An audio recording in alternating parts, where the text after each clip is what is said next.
Je vais vous présenter donc un petit tuto pour faire un kit fantôme sur un Ster Hog de chez Wolf Elephant, le M8, qui doit normalement s'adapter aussi sur le Marui.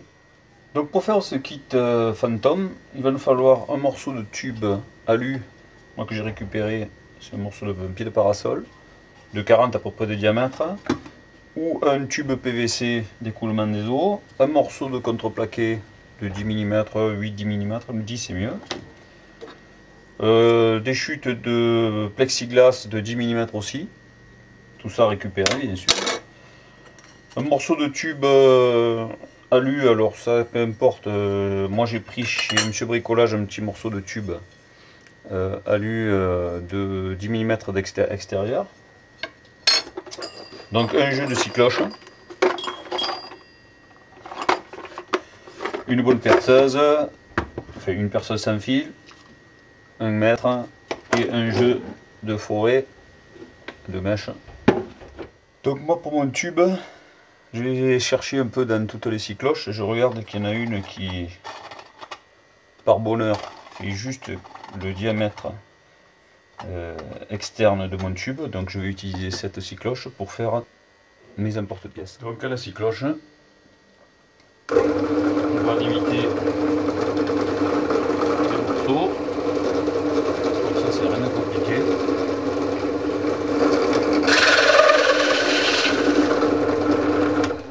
Voilà. Donc là j'ai retiré l'ensemble que je viens de... Donc on récupère notre rondelle. Donc à faire 2 fois sur le contreplaqué et 2 fois avec le plexi. Alors le plexi, il faut faire attention parce que ça fond. Ça chauffe énormément, ça fond, et donc on va se retrouver avec également 2 rondelles donc de plexi et 2 rondelles de bois. Pour tourner ces pièces avec une perceuse classique, donc on se retrouve avec ces anneaux bruts, avec un petit perçage au milieu qui est dû à la mèche guide de la 6 cloches. Donc on va prendre une vis assez longue, le plus long possible, qui s'ajuste le mieux dans le trou, et on fait voilà. Donc ça va nous permettre de le monter sur la perceuse. Donc comme outil pour travailler, moi j'utilise une mèche à bois affûtée, au moins comme ça il n'y a pas de problème. Donc le principe simple, on fait tourner l'ensemble et doucement avec l'angle on les bavure et on enlève tout ce qu'il y a dedans. Voilà.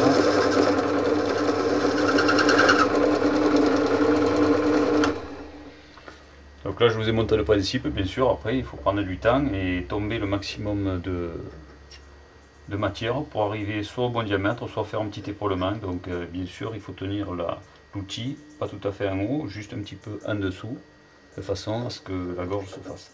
Donc pour les rondelles bois, on va utiliser une râpe. Mise en route. Et là, en ce moment-là, on ajuste.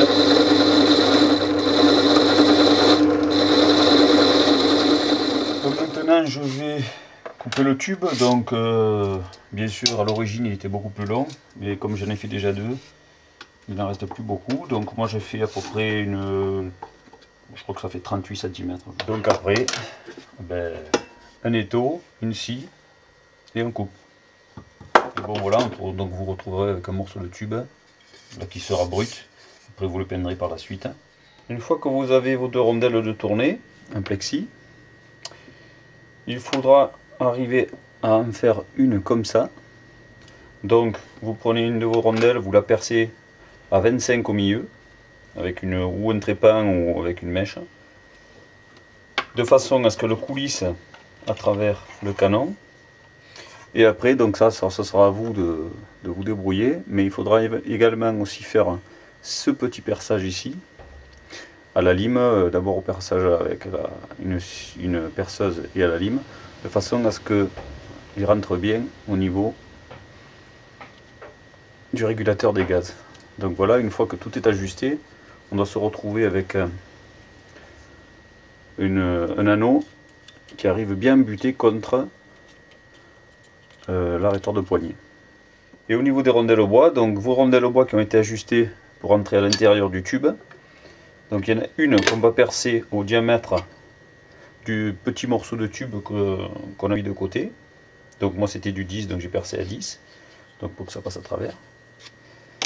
Et l'autre rondelle, on va devoir en arriver ici en perçant à 20 au centre de la rondelle. Tout ça pour que, une fois percée, elle rentre sur le cache-flamme, embutée sur le cache-flamme. Donc voilà. Donc en fait, une fois que vous avez mis vos deux rondelles bien positionnées, vous prenez la distance entre la collerette de celle qui est contre la poignée et le milieu de la bois. Donc ça va être un repère à reporter sur le tube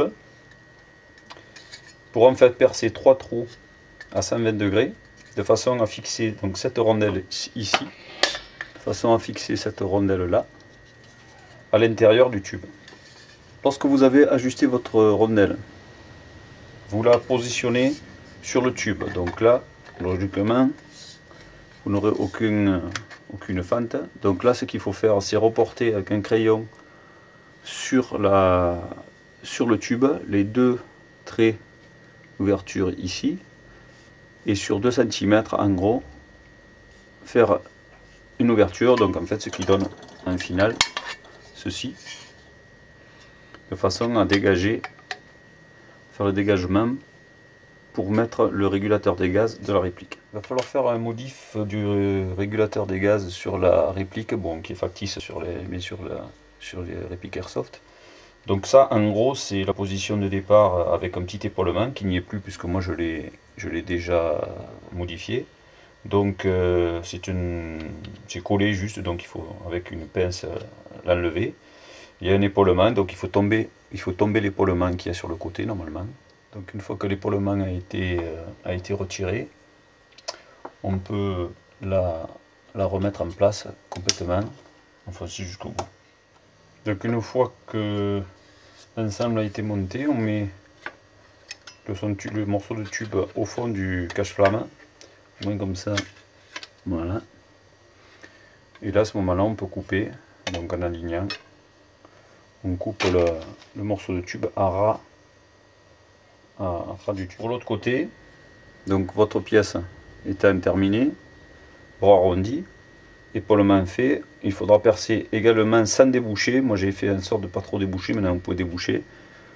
Du même perçage, donc le même diamètre que l'extérieur de ce tube. Donc moi c'était du 10, donc il faut le faire en 10.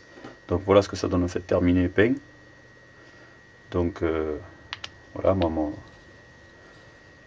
je n'ai pas fait débouchant.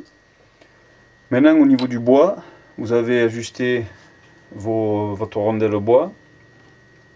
Donc la première a été mise en place avec à l'intérieur du tube. La deuxième a été percée à 10.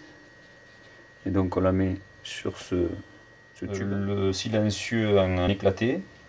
Donc la première rondelle bois au diamètre du cache-flamme. La deuxième rondelle bois ajustée pour toujours pareil à l'intérieur avec un perçage à 10 pour passer le petit tube. Et les deux flasques extérieures, donc une, ce qui est important de faire, une fois qu'on aura coupé ce tube à la bonne dimension, c'est de le percer pour vraiment faire un office de silencieux. Sans quoi, en fait. Donc vous montez l'ensemble, comme ça. Voilà. Éventuellement, vous pouvez mettre 3 points de colle à l'intérieur de l'épaulement pour faire tenir l'ensemble. Donc votre kit est quasiment terminé. Voilà la Skyhawk M8 Bof Elephant avec le kit Phantom intégré.